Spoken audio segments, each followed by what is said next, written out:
I used to teach some video production classes at a private college. I love teaching video production. It is one of my passions in life. And I especially love it when you can teach students that are passionate to learn. And that'll get you out of bed in the morning. But I was teaching this class, and it was a fundamentals of video production class. It was a beginner level class, and that class was split up into lectures and labs during the week. So we would have lectures where we would go over the principles of everything. This is how lighting works. This is how the depth of field, all the stuff. Right? And then we would have labs, which were really exciting because that's where you would pull out the equipment, work with your hands, understand it, actually make it work. So the students particularly loved lab days. And I had a lab day on the schedule that came up, and I was supposed to be showing the students how to use a scrim. It's a big contraption with some fabric, and it modifies the light that's coming through, modifies the sunlight. I was supposed to be showing them how to set it up, how to use it. I didn't take the time to refresh myself on how to use the scrim before we got to lab day. I want to say I didn't have the time. That's probably not true. I probably just didn't take the time. But we got to lab day, and I was supposed to show them how to use a piece of equipment that I hadn't used. So we get to lab day, and the students show up, and they're eager. They're ready to roll. They're bright-eyed and bushy-tailed. They love lab class. What are we doing today? And I'm looking at them thinking, I didn't figure this out, and I don't know how it works. So we go to the equipment closet, and we carry it all out to the soccer field where we're going to set it up. And I had a bolt of inspiration. So I looked at all these smiling, young, energetic faces around me, and I said, look, today is going to be a little different than usual. I'm not always going to be there to show you what to do and how things work. So today, not only do I want you to get the experience of setting up the scrim, I want you to also have the experience of figuring out how it sets up. I'm not going to give you any instruction. I want you guys to work as a team, figure out how it goes together, and set it up. I'm going to start the timer just to see how long it takes you. There's no pressure, and go. And this is when kind of something amazing happened, and it really made an impression on me. Those kids got together with an energy that's kind of unique to college students, and they worked as a team, got everything out, super excited, evaluated, examined all the equipment, and figured out how to set that entire structure together on their own, might I add, in record time. It was really kind of amazing.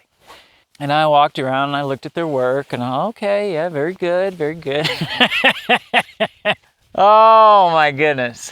I look back at that day, I find that memory hilarious because nobody but me knew how wildly underprepared I was. I needed to do something with those students that would be productive and would be a good use of their time and would move the needle forward on their learning and their skill set. And we were able to accomplish that. I think now, in my later years, I probably would have said, hey, look everybody, today we're going to use a piece of equipment I actually haven't ever put together before. So I can tell you how it works and why it works, but you're going to have to help me figure out how to screw this thing together. I don't know why I didn't do that. You know, the folly of youth, I was very concerned about my appearance and I didn't want to make myself look bad or the college look bad or whatever. We just winged it. It left me though, it really made an impression on me. And it made me think just how valuable it is to be a problem solver and how much you can get done when you're collaborating with other people and you're approaching the problem with a mindset of solving it. I don't know how this works. I don't know how to figure it out, but I'm going to figure it out. There's so many situations like that in life where you don't have to know how to figure it out before you start trying to figure it out. And that will take you so far in life if you can adopt a problem solver mindset.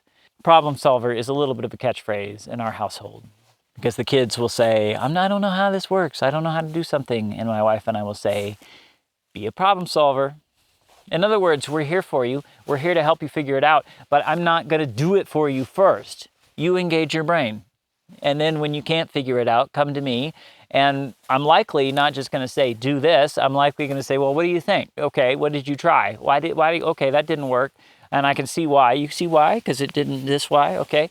What else could we try to do? What if we try to do this and try to guide them in that direction so they have the experience of solving the problem?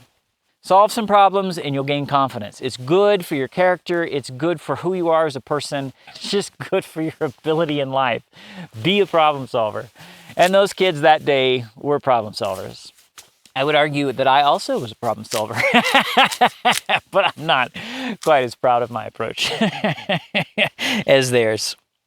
And problem solving is it's not a switch you turn on or off. It is a skill set and it is worth investing in. That is my thought for today. And it's cold out here in the Wyoming winter. I know it doesn't look snowy, but you don't need snow to be freezing your fingers off. So that's my thought for today. Do with it what you will.